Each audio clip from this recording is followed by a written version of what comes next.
parlementaires changent les horaires surtout. Si certains préfèrent dîner juste après la rupture, d'autres préfèrent attendre les alentours de minuit. Les médecins conseillent de boire et de prendre des fruits. Le dîner viendra 2 heures après. Le pèlerinage marial de Popenguine, la messe de Pentecôte a été célébrée ce dimanche. Nous vous ferons vivre les temps forts de l'événement avec nos équipes sur place et Anne-Marie Gomis que nous allons retrouver. La rubrique découverte s'installe à Popenguine également, focus sur le parc des oiseaux, réserve naturelle créée en 1986. Un regroupement de femmes et les agents des parcs nationaux font tout pour préserver cette réserve naturelle. Le chef de l'État a quitté Dakar ce matin à destination de Monrovia. Le président Macky Sall participe au 51e sommet ordinaire de la CEDEAO, ouvert aujourd'hui dans la capitale libérienne. Pour la première fois depuis 38 ans, le Libéria va accueillir une conférence internationale sur son sol. Il sera surtout question de paix, de sécurité et d'intégration économique. À son départ, le chef de l'État a été salué par le Premier ministre et quelques personnalités civiles et militaires. Le président Macky Sall, qui est arrivé à Monrovia, a signé aujourd'hui le traité de l'autoroute Dakar-Abidjan. Il s'agit de la construction d'un corridor qui concerne 7 pays membres de la CEDEAO, dont le Sénégal. C'est pour une meilleure exploitation du potentiel économique et le renforcement de l'intégration régionale en favorisant la libre circulation. C'était à l'occasion du 51e sommet ordinaire de la CEDEAO. Envoyé spécial au Libéria, Pape Biram Biguendiaye. Monrovia, capitale du Libéria. Le pays renoue avec l'organisation de grandes conférences après 38 ans d'absence sur la scène internationale. C'est donc un moment historique pour une nation qui accueille la 51e édition de la conférence des chefs d'État de la CEDEAO. L'organisation sous-régionale a aujourd'hui 42 ans et les défis sont toujours aussi nombreux, les enjeux multiples. C'est dans un contexte marqué par de nouveaux chantiers dont l'espace CEDEAO que le président Macky Sall est arrivé à Monrovia, où il est accueilli par la présidente Ellen Johnson Sirleaf. Un accueil avec les honneurs. Ce sommet ordinaire de la CEDEAO se déroule sous le signe de l'accélération de l'intégration régionale pour renforcer le commerce et la libre circulation dans l'espace communautaire. Cela aboutit à la signature d'un traité historique pour la construction de l'autoroute Dakar-Abidjan. Ce corridor va améliorer la viabilité économique de l'axe Dakar-Lagos. En plus des grandes capitales que traverse cette autoroute, la zone d'influence du corridor Dakar-Abidjan couvre les principales zones de production, les enclaves de ressources naturelles, les côtes et les régions agricoles de l'espace CEDEAO. Il s'agit d'une autoroute multinationale à double voie avec 6 lignes et une extension ferroviaire. S'y ajoutent des mesures complémentaires de facilitation du commerce et des transports reliant Dakar à Abidjan, en passant par les territoires de la Gambie, des 2 Guinées, Conakry et Bissau, de la Sierra Leone et du Libéria. Ce projet grandeur nature se fera en partenariat public-privé et les études de faisabilité seront financées par la Banque africaine de développement. Ce sommet ordinaire s'est aussi penché sur les défis sécuritaires face à la percée du terrorisme. Les chefs d'État ont mis en place une stratégie pour affaiblir Boko Haram qui entraîne l'instabilité dans certains pays de la sous-région. L'idée, c'est aussi d'améliorer le système de partage d'informations et la coopération militaire avec l'Union africaine. En termes d'avancées économiques, la CEDEAO a réalisé des progrès. En 2013, les volumes des échanges étaient de 3 milliards de dollars et en 2015, 15 milliards de dollars. L'idée d'aller vers une monnaie unique fait également son bonhomme de chemin. Invité à cette rencontre, le Premier ministre israélien Benjamin Netanyahu a dit sa volonté de travailler avec les pays membres de la CEDEAO. Il leur a tendu la main tout en vantant le modèle économique d'Israël qui, selon lui, peut contribuer à la croissance des pays de l'espace CEDEAO. Les chefs d'État de la CEDEAO qui sont réunis actuellement à Monrovia, au Libéria. Nous aurons d'autres aspects dans nos prochaines éditions. Sachez qu'après avoir réintégré l'Union africaine en janvier 2017, le Royaume du Maroc va tenter une nouvelle entrée à la CEDEAO. Ce 4 juin 2017, le 51e sommet de la CEDEAO de Monrovia sera une occasion pour le Royaume chérifien d'intégrer un marché de 300 millions d'habitants. Le Maroc va faire valoir de réels atouts pour jouer un rôle moteur dans l'espace CEDEAO avec son poids économique considérable. Habib Mbaye. Le Maroc puissance 16. 16 comme le 16e pays qui va intégrer la CEDEAO. L'entrée du Maroc figure en bonne place dans l'agenda de ce 51e sommet des chefs d'État de l'organisation sous-régionale. Ainsi, après avoir réintégré le 30 mars dernier l'Union africaine, le Maroc ira donc à l'assaut d'un espace économiquement dense de ses 320 millions de consommateurs. De nouveaux horizons économiques où le royaume chérifien, fort de son expertise dans des domaines comme le secteur bancaire, les assurances entre autres, aura permis à ces 35 millions d'habitants de faire partie d'un nouvel espace africain qui ne fera que booster le leadership bancaire de Attijari Wafa Bank. Ce groupe marocain a fini par se faire une belle réputation en Côte d'Ivoire avec SIB et au Sénégal avec la CBAO. Qui plus est, le Maroc va intégrer la CEDEAO pour conforter une place déjà acquise dans le domaine des assurances, car l'expertise marocaine a fini de s'imposer en Côte d'Ivoire avec le réseau Colina, qui est devenu Saham, une propriété du Maroc, leader en Afrique, en dehors de l'Afrique du Sud, avec une présence dans 23 pays du continent. L'arrivée du Maroc dans la CEDEAO aura le mérite de conforter le statut d'investisseur du continent dans sa partie occidentale. Une suite logique dans le tournant africain qu'est en train d'entreprendre le royaume chérifien, avec 62,9% de ses investissements directs à l'étranger tournés vers le continent. Il n'y a pas que le Maroc qui en sera gagnant, car la CEDEAO bénéficierait d'un accès stratégique à la Méditerranée. Un projet de gazoduc ralliant le Nigeria au Maroc et desservant l'Europe est en perspective à l'horizon 2022. Celui-ci permettra notamment le Sénégal et la Mauritanie de commercialiser leurs hydrocarbures issus des récentes découvertes. De belles perspectives pour les pays membres de la CEDEAO. Qui veut donc intégrer la CEDEAO comme 16e pays membre. La décision de Donald Trump de retirer les États-Unis de la COP21 n'est pas confortable pour le président américain. Dictée par la situation politique à laquelle fait face Donald Trump, cette annonce peut ouvrir la porte à d'éventuelles négociations. Analyse de Ousmane Sen, spécialiste des États-Unis. Le directeur du WARC était l'invité de l'émission Point de vue avec Omar Nying. Je ne crois pas que ce soit de l'intérêt des États-Unis d'être tout seul comme ça. Les États-Unis, combien de pays sont avec les États-Unis? Vous les comptez sur le bout des doigts. Ils ne font pas plus de 5. Donc l'essentiel du monde est dans la COP 21 et les gens ont dit il n'est pas question de revenir en arrière. Parce que les circonstances politiques dans lesquelles ils se trouvent, aussi le fait que ça a été une promesse de campagne, l'ont poussé à dire ce qu'il a dit. Mais est-ce que là, ce n'est pas ouvrir la porte pour d'éventuelles négociations? Parce qu'avec la COP, les gens ont dit il est toujours possible de négocier. Bon, il est toujours possible qu'il négocie. Mais cette position-là, ce n'est pas une position confortable pour lui, même pas à l'intérieur des États-Unis. Ousmane Sen, qui était donc l'invité de l'émission Point de vue, la tournée du directeur général de l'Office des forages ruraux, le fort dans le sud-est du pays, les localités de Medina Diakha à Tambacounda et Tombaronkoto dans la région de Kédougou ont réceptionné des forages multi-villages, des infrastructures réalisées avec le soutien de la coopération japonaise. L'objectif à terme est d'assurer l'accès universel à l'eau. Abdoulaye Sinkare. Un nouveau jour se lève sur Medina Diakha. Grâce à l'Office des forages ruraux, l'eau coule dans cette localité où il a toujours été difficile d'en avoir. Auparavant, nos mamans partent des kilomètres pour puiser de l'eau et faire le ménage. Les puits aussi. Auparavant, les puits ont une profondeur très longue que pour avoir de l'eau, il y a d'énormes problèmes. Ici, il y a environ 1345 habitants. C'était très essentiel pour nous d'avoir ces forages, d'autant plus que depuis des années, on est confronté à un problème d'eau potable. L'ouvrage d'une valeur de 400 millions de francs est réalisé grâce au concours de la coopération japonaise. Aujourd'hui, la réception se fait en grande pompe. Toutes les installations ont été construites conformément à la norme japonaise. Donc vous pouvez utiliser toutes les installations à l'aise. Il vous demande d'utiliser les installations avec beaucoup de soin et avec beaucoup de précautions.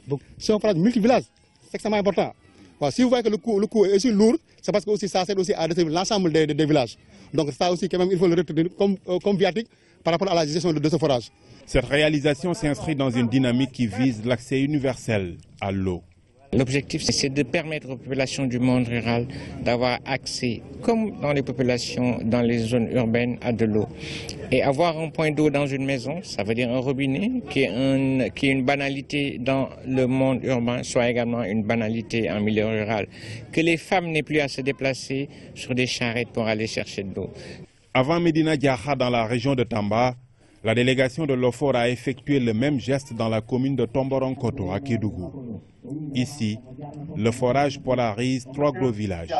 La région de Kédougou, comme vous l'avez dit, s'illustre à côté de l'exploitation traditionnelle de l'or par les difficultés que rencontrent les populations en matière d'approvisionnement en eau. Vraiment, que nous avons un problème, nous, les collectivités locales, pour servir la population en eau potable au niveau de Mako et de Nyenemeki et Bako. Et c'est des gros villages qui approvisionnent vraiment, qui portent aujourd'hui 18 bornes de fontaine, dont 4 à Nyenemeki, dont 14 au niveau de Mako et Bako. Vraiment, nous sommes très satisfaits aujourd'hui. Pour la gestion des forages, des comités sont montés avec délégation de services publics.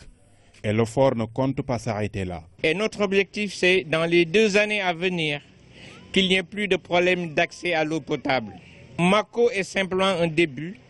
Saraya va suivre, Ibel va suivre, mais nous sommes surtout en train de travailler sur un projet très important de transfert d'eau qui va régler définitivement les problèmes d'accès à l'eau potable des populations de la région de Kédougou. À Kédougou, des cadeaux ont été remis au directeur de l'OFOR, une manière pour les populations de lui témoigner leur reconnaissance. La 3e édition de la finale de récital du Coran a livré ses résultats. Moustapha Niang, de la région de Dakar, pensionnaire du Dara Riyadul Khourkhan de Mbao, a remporté le premier prix. Le suivi de Mam Gorsey, toujours de Dakar. Plusieurs autorités religieuses ont pris part à l'événement. Le gouvernement a été représenté par le Premier ministre Mahammed Boun Abdallah Dionne. C'est un compte rendu signé Massamba Thian. Le voici, le champion national du concours de récital du Saint-Coran. Moustapha Niang, petite de taille mais désormais inscrit en lettres d'or au Panthéon des dignes fils du Sénégal. C'est vrai que c'est mon fils.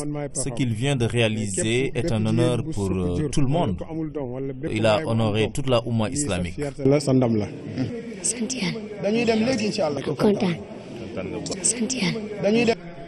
Alhamdulillah, c'est le seul mot qu'il a livré.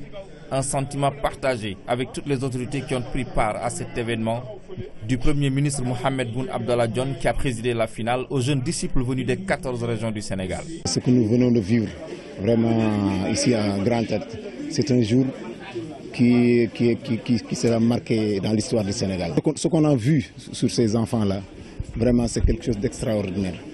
Le Premier ministre, entouré de plusieurs membres du gouvernement, a félicité l'ensemble des acteurs mobilisés pour la bonne organisation de ce concours. Un concours qui intervient dans un contexte d'une politique de modernisation des Dara bien enclenchée. Notre ministre, M. Serigne Mbaye Thiam, ici présent, que nous félicitons de passage, lui, vraiment, il nous a beaucoup accompagnés, il nous a beaucoup aidés. Je lui ai dit que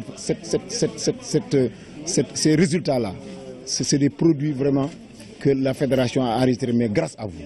Parce que c'est lui qui nous a apporté beaucoup de soutien, qui pousse vraiment à ce que les Dara aillent de l'avant. Donc nous avons la présence du gouvernement parce qu'il ne faut pas oublier que les Dara font partie du système d'éducation. On a parlé du ministère de l'Éducation nationale. On n'a pas parlé du ministère de l'Éducation publique seulement, française. On a parlé du ministère de l'Éducation nationale. Et les Dara sont des lieux d'éducation. C'est la raison pour laquelle le chef de l'État, le président Macky Sall, le gouvernement, ils sont engagés dans un processus de modernisation et d'intégrer les Dara dans le système éducatif comme partie prenante. La 3e édition de la finale de récital du Saint-Coran a été remportée par la région de Dakar à travers Moustapha Niang, champion, et Mamor Sey, vice-champion.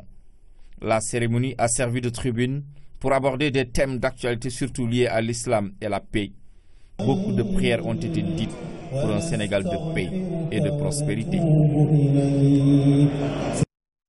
Millionnaire grâce au Coran, n'allez pas à la recherche de la sourate enrichissante, empruntez plutôt la voie de ces jeunes Sénégalais primés au concours international de récitation du Coran. Cela leur a valu de fortes récompenses pécuniaires jusqu'au sommet de l'État.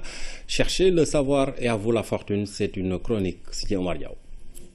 La quête de l'argent n'est pas toujours une droite séquente de celle qui mène tout droit vers Dieu. Souvent d'ailleurs, la recherche effrénée de la fortune, moins qu'une droite épouse les contours d'une sinusoïde serpentant à travers des dédales obscurs de combines, d'affaires pas tout à fait nettes, pas tout à fait musulmanes, serait-on tenté de se permettre à l'occasion.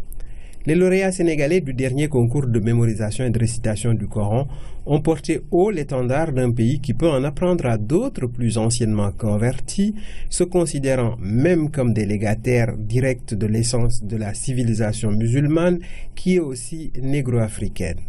Sur l'échiquier mondial, les pays du croissant de jeunes Sénégalais ont montré la qualité des enseignements qu'ils ont reçus et leur propre talent. Ce podium sur lequel le Sénégal n'a laissé que très peu de place à la concurrence a valu à nos lauréats sortis de l'anonymat gloire, laurier et fortune.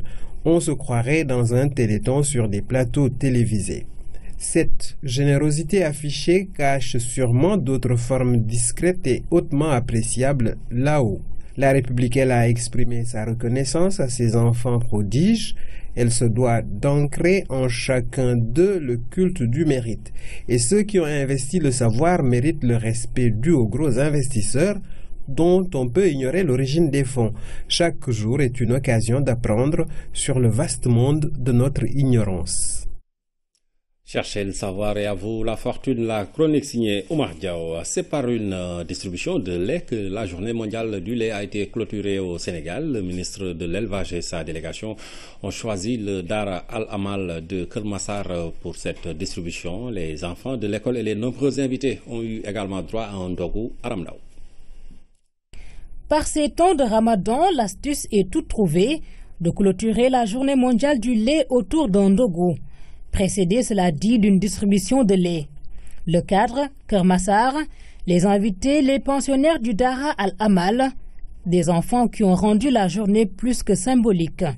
Le lait est un produit complet. Le lait est un aliment complet comme on l'a tous appris. Transformé dans les conditions idoines, il garantit la santé.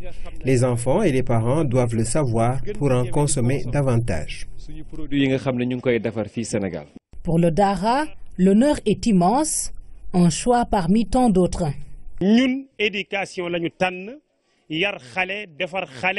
Nous avons choisi de nous concentrer sur l'éducation des enfants, leur inculquer les valeurs qu'il faut pour vivre en société. Merci Madame le ministre pour ce choix.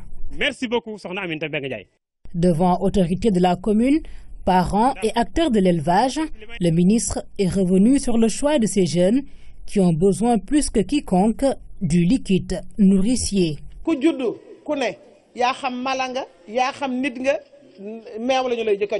Le lait est le premier aliment de l'homme et de tous les mammifères.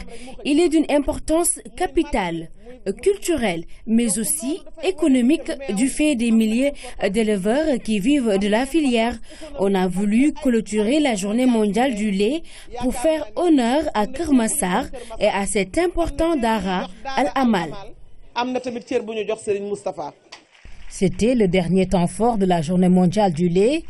Elle aura placé les enfants au cœur de la promotion de cet aliment complet.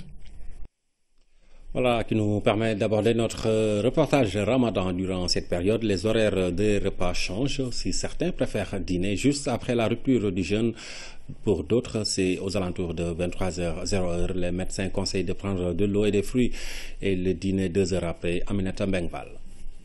Le Ramadan est une période durant laquelle des changements s'opèrent dans les horaires de repas. Chez la famille Ndiaye de la Médina, tout le monde se retrouve autour du dîner juste après la rupture du jeûne. Le fait de prendre le dîner tôt permet une bonne digestion et on pourra faire tranquillement le nafila avant de se coucher. C'est une vieille tradition, ce sont nos grands-parents qui le faisaient. Et c'est une bonne chose, je pense. Prendre le dîner à cette heure est une vieille tradition et si cela se poursuit, c'est sans doute parce qu'il y a des avantages. On oublie même parfois qu'on a déjà mangé parce que tout simplement on a bien digéré. Quand on dîne tard, on risque d'avoir des ballonnements. Pour d'autres, pas question de se priver d'un bon petit déjeuner, même si c'est un peu de pain accompagné de saucisson ou un petit croissant et du café. Pour le dîner, ce sera aux alentours de 23h00 ou même au-delà. J'ai pas trop d'appétit juste après la rupture du jeûne. C'est pourquoi je prends un peu de pain et du café. Après, je prends mon dîner vers 23h. Mais je me promène quand même un peu avant de me coucher. Prendre le dîner un peu tard, ce n'est pas recommandé. Mais si c'est léger, cela peut éviter des soucis sanitaires. Et justement, côté santé, il y a des précautions à prendre. À la rupture du jeûne, et c'est ce qu'on constate le plus souvent, il ne faut pas tout de suite sauter sur un dîner, sur un repas très copieux. Il faut d'abord prendre le temps de réadapter l'organisme qui a été toute la journée sans priver et tout. Et donc, à la rupture du jeûne, par exemple, il est conseillé déjà de boire de l'eau, ensuite de prendre des fruits, quelque chose de léger, avant maintenant 2 heures plus tard de pouvoir prendre un dîner. Après une journée de privation, on se permet souvent certains excès. Dîner tôt ou à des heures tardives, à chacun son choix. L'essentiel est de faire attention à ce qu'on met dans le ventre, juste ce qu'il faut, sans exagération ni privation extrême. Le ramadan n'est pas un régime. De bons conseils pour vous accompagner durant ce mois du ramadan. Prenons la direction de Popenguine qui accueille en ce moment la 129e édition du pèlerinage marial de Popenguine. Et nous allons retrouver nos équipes avec d'abord Anne-Marie Gomis. Bonsoir Anne-Marie. Bonsoir cher Traoré. Alors comment ça se passe sur place à Popenguine? Quelle est l'ambiance? Alors, bienvenue à tout le monde. Vous l'aurez imaginé, l'ambiance a grandi un peu plus avec l'arrivée des marcheurs cet après-midi. C'était aux environs de 15h, 16h cette année. Plus de 10 000 marcheurs, tous diocèses confondus, après des kilomètres à pied sous le soleil, la chaleur et la poussière. Ils sont arrivés. Ils sont là, au pied de Notre-Dame de Popenguine. À l'arrivée, ils étaient tout joyeux. L'ambiance d'arrivée, c'est avec Pape Bounachao. C'est aux environs de 14h30 que les premiers groupes sont arrivés aux portes de Popenguine. Ensuite, des vagues compactes de fidèles se sont succédées. De toutes les régions du pays, ils sont venus répondre à l'appel de Marie, la Sainte Vierge. Bon, c'était bien, c'était très bien d'ailleurs. Comme vous le savez, la marche c'est une bonne démarche de foi. En fait, pour venir ici à Popenguine, marcher des Thiès de là, c'est avec malgré la fatigue et tout. On a enduré pas mal d'épreuves pour pouvoir en arriver ici. Voilà, et puis avec l'animation et tout, voilà, on est arrivé à terme.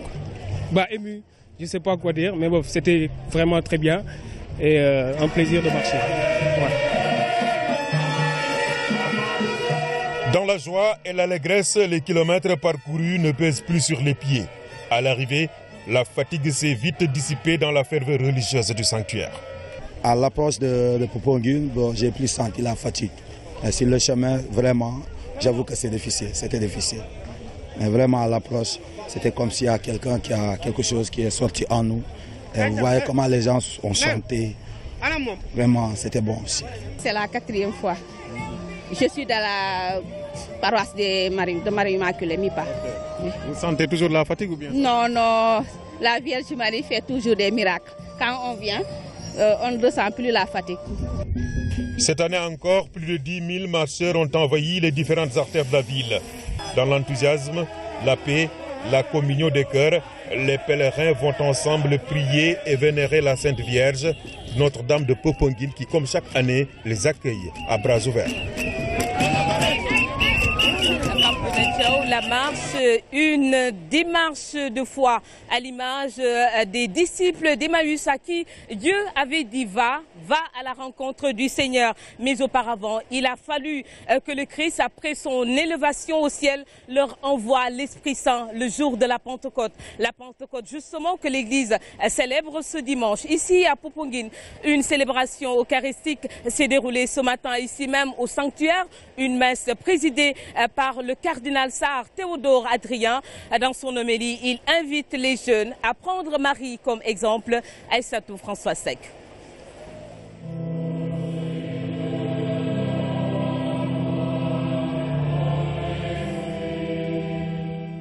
La venue de l'Esprit Saint, troisième personne divine de la Sainte Trinité, a rassemblé les fidèles autour de Notre-Dame de la Délivrande comme les apôtres.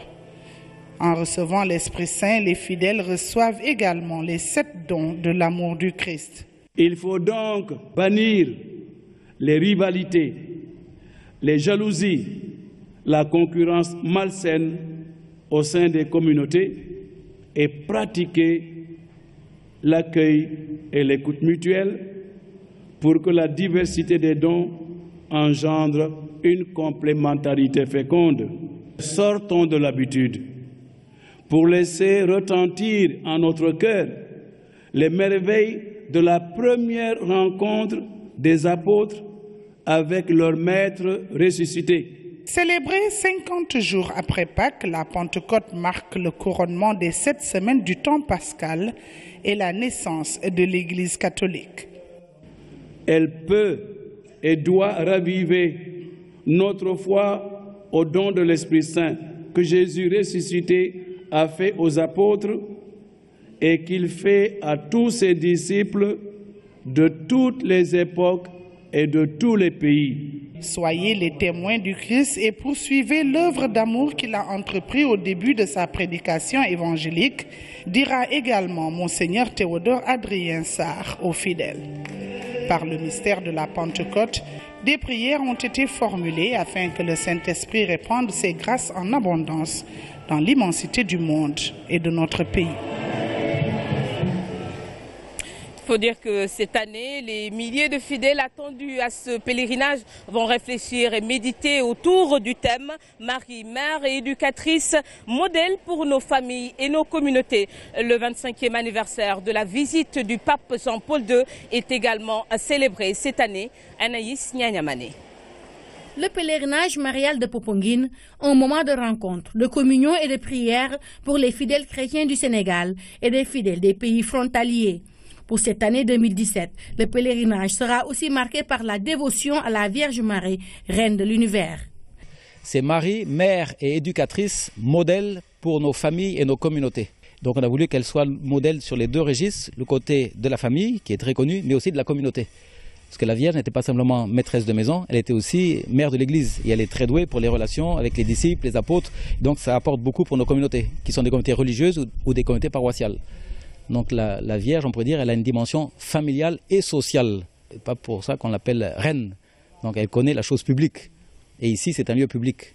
Cette 129e édition du pèlerinage marial de Popenguine coïncide avec la 25e année de la visite du Saint-Pape Jean-Paul II au Sénégal.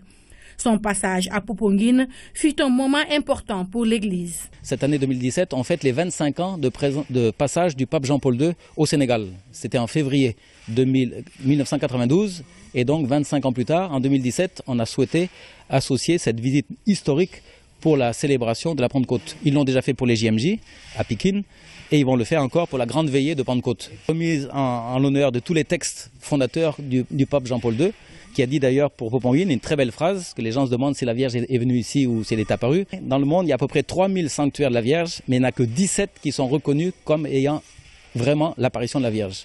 Et ici, le Saint-Père a dit, le peuple de Dieu qui est au Sénégal a invité ici, à Popenguine, la mère de Jésus, et Marie a accepté l'invitation. Comme pour chaque lundi de Pentecôte, des milliers de fidèles chrétiens se retrouvent au pied de Notre-Dame de Popenguine. Pour cette 129e édition, ils vont vivre le thème « Poursuivre les pas de Marie, mère et éducatrice ». Cher Traoré, voilà un événement auquel tout le monde se réjouit. Ramadan et pèlerinage marial de Popenguine. Cette année, les deux événements ont coïncidé. Une bonne nouvelle de part et d'autre, musulmans comme chrétiens, voient en cela en signe, en langage, que Dieu nous parle à travers ce message. Jeanne Dior. Pèlerinage et Ramadan, une première ou du moins pour ces 80 dernières années. Le vieux Mbengue qui porte ses 95 printemps le confirme. 2017, la Pentecôte est célébrée en plein mois de jeûne.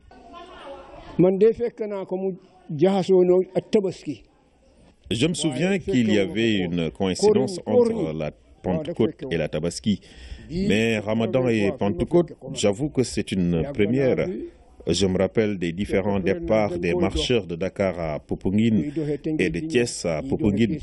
Il y avait même ceux qui prenaient la pirogue pour allier la cité religieuse. Cela, je l'ai vécu ici.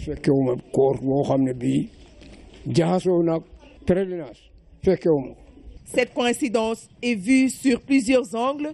Le spirituel s'invite ainsi. Les religieux voient en cela un appel à l'unité. Je crois qu'il n'y a pas de hasard. Nous parlons plutôt de providence. On dit que Dieu est le maître des temps et de l'histoire. Le Ramadan va précéder de quelques jours la grande fête de la Pentecôte et du pèlerinage national marial. Je crois que c'est une invite pour tous les croyants à ne faire qu'un. Parce que pour Dieu, il n'y a qu'une seule humanité. C'est une première, célébrer la Pentecôte durant le jeûne. La lecture que nous en faisons est énorme. Nous sommes frères et sœurs. Entrez dans les maisons et vous verrez, dans une même famille, un chrétien et un musulman. Fuyant le soleil de plomb qui s'impose, certaines femmes s'offrent un peu d'ombre sous cet arbre. Ici, les échanges tournent autour de la manière dont elles devront s'organiser entre les préparatifs du Ndogu et l'accueil des pèlerins. On est des croyants, les chrétiens et les musulmans, nous sommes tous pareils. Tout ensemble, le Ndogu, le Khad, tout ensemble. Après, on va continuer le mois de Ramadan. Je me souviens comme si c'était hier, les coquillages qu'on vendait ici sous cet arbre. Les vendeurs étaient composés de chrétiens et de musulmans. Ceci n'est qu'un signe. Popenguine, une cité religieuse avec sa population à majorité musulmane. Ce temps de jeûne va encore être la parfaite illustration de la bonne cohabitation entre chrétiens et musulmans. Merci Jeanne Dior. Cher Traoré, signalez que tout à l'heure dans le journal du pèlerinage, nous vous proposerons un focus sur le diocèse de Kolda à l'honneur pour l'animation de cette 129e édition du pèlerinage marial de Popenguine. Vous aurez également un élément sur un élan de solidarité justement sur la route des marcheurs. Ce sera à Toubab Dialaw tout à l'heure avec Jeanne Dior qui est allée à la rencontre d'une famille, Ndiaye, qui distribue gratuitement le repas aux jeunes marcheurs sur la route de Popenguine. Ce sera tout à l'heure dans le journal du pèlerinage. Mais à noter tout à l'heure, après donc cette édition, ce soir même, il est prévu la veillée de prière. C'est aux environs de 21h30 demain.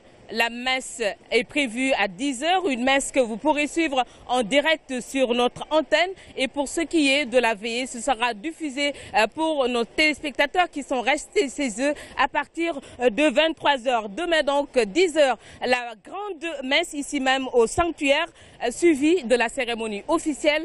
Et puis cette 129e édition sera clôturée par la récitation, j'y arrive, des vêpres. C'est ce qui va clôturer cette 129e édition du pèlerinage marial de Popenguine. Je vous rends l'antenne, je vous retrouve tout à l'heure après l'édition du 20h pour le journal du pèlerinage. À tout de suite, cher. Merci Anne-Marie, à tout de suite pour ce programme très intéressant. La RTS sera bien évidemment là pour vous faire vivre donc tous ces événements. À tout à l'heure Anne-Marie pour le journal du pèlerinage. Le saviez-vous, à Popenguine, il y a un parc des oiseaux. C'est une réserve naturelle créée par décret le 21 mai 1986 pour une meilleure préservation de cette richesse naturelle. Un regroupement de femmes y mène diverses activités aux côtés des agents des parcs nationaux. Allons à la découverte de ce site attractif avec Louis-Philippe Sagna. Zone de reproduction de beaucoup de poissons, cette aire marine de 200 hectares attire de nombreux oiseaux. En réalité, elle est la partie marine non balisée de la réserve naturelle de Popenguine, un site de 1009 hectares à 50 km au sud-est de Dakar. Vers les années 80, il y avait une forte dégradation du milieu. Donc les autorités ont pris un décret pour classer cette réserve afin de pouvoir restaurer les ressources qui étaient dégradées. Donc il y a la mise en défense qu'on avait effectuée d'abord pour bien protéger cette superficie afin de restaurer le milieu. Différents oiseaux fréquentent ce milieu en provenance d'horizons divers. On a des canards parfois qui viennent ici, on a des sternes, les sternes royales, les sternes caspiennes, on a les dendrocygnes que vous voyez, pratiquement les oiseaux migrateurs et les migrateurs également paléarctiques, vous pouvez les voir ici dans la réserve. Plus certains, il y a des canards également dont j'ai parlé, des spatules, on en a beaucoup, on a ça parfois. Voilà. Donc il y a une faune diversifiée que l'on a dans cette lagune-là.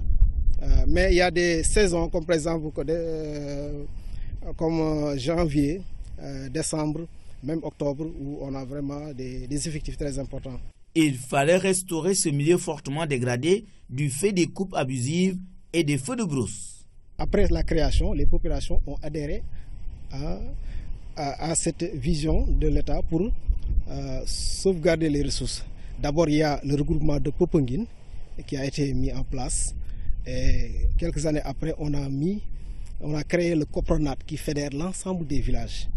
Et ce collectif de groupement travaille avec les agents de l'État qui représentent la direction des parcs nationaux. Ils ont mis en place une cogestion, un partenariat dans lequel l'État intervient avec les populations sur toutes les activités de gestion. La population de Popenguine est consciente de cette richesse. C'est du moins le sentiment des femmes impliquées dans la préservation de cet environnement depuis 30 ans. Gisee parc ñu ñëw fii ñuy jëmbat garab ñu ne bu ñu bàyyee lii dara du fi des moonte ñoo ànd ak ñii si li ñuy liggéey. Nous avons voulu accompagner l'action des agents des parcs nationaux. Leur présence ici nous a permis de comprendre comment préserver cette réserve. bu ñuy liggéey si àll bi ñu àndandoo ak ñoom liggéey ak ñoom si àll bi lu ñuy liggéey ñu ànd ak ñoom liggéeyandoo. Quand ils vont sur le terrain, nous les suivons. Toutes nos actions sont liées à l'avenir de nos enfants. Près de 120 femmes s'activent ici aux côtés des agents du ministère de l'Environnement. Nous y trouvons nos comptes. Nous savons pertinemment que la préservation de l'environnement favorise notre bien-être. En nos mots, nous sommes tenus de protéger la nature. C'est notre seule richesse. Une falaise surplombe ce parc des oiseaux. C'est le Cap Naz, 74 mètres d'altitude. Site géologique fréquenté par les élèves et les universitaires d'ici et d'ailleurs. Pour les touristes, il constitue le lieu d'attraction à 80%. Il y a des touristes qui viennent uniquement pour voir les oiseaux, qui sont des ornithologues ou bien des passionnés d'oiseaux. Il y a des touristes qui viennent pour les végétaux, pour tout ce qui est flore, diversité. Ils viennent pour regarder. Il y a d'autres qui viennent pour voir, par exemple, des installations comme les installations françaises de l'époque, qui viennent pour la culture, l'histoire.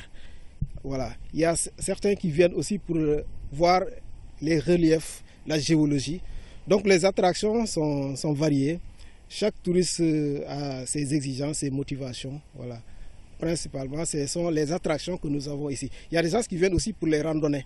Ils viennent faire des randonnées, continuer le circuit, traverser la réserve pour aller dans d'autres circuits également. Pour l'heure, tout est au calme. Quelques rares oiseaux comme le héron cendré sont visibles. Il faut attendre après l'hivernage, vers octobre, quand il y aura suffisamment d'eau pour voir cet écosystème reprendre son cours normal. À la découverte de la réserve naturelle de Popenguine, c'était dans la rubrique découverte signée ce soir Louis-Philippe Sagna. Une enquête révèle l'utilisation de 50 tonnes de mercure chaque année au Sénégal. Cette substance utilisée par les orpailleurs est toxique pour l'organisme et pour l'environnement. Pour sensibiliser les chercheurs lors des régions de Tambacounda et de Kédougou, des activités sont prévues dans la zone orientale. Elles seront menées ce jeudi 5 juin, journée mondiale de l'environnement. Les explications de la directrice de l'environnement et des établissements classés, Marilyn Diara, au micro de Rougiatouba. 50 tonnes de mercure sont utilisées par an au niveau du Sénégal et 46% de cette quantité est utilisé dans le cadre de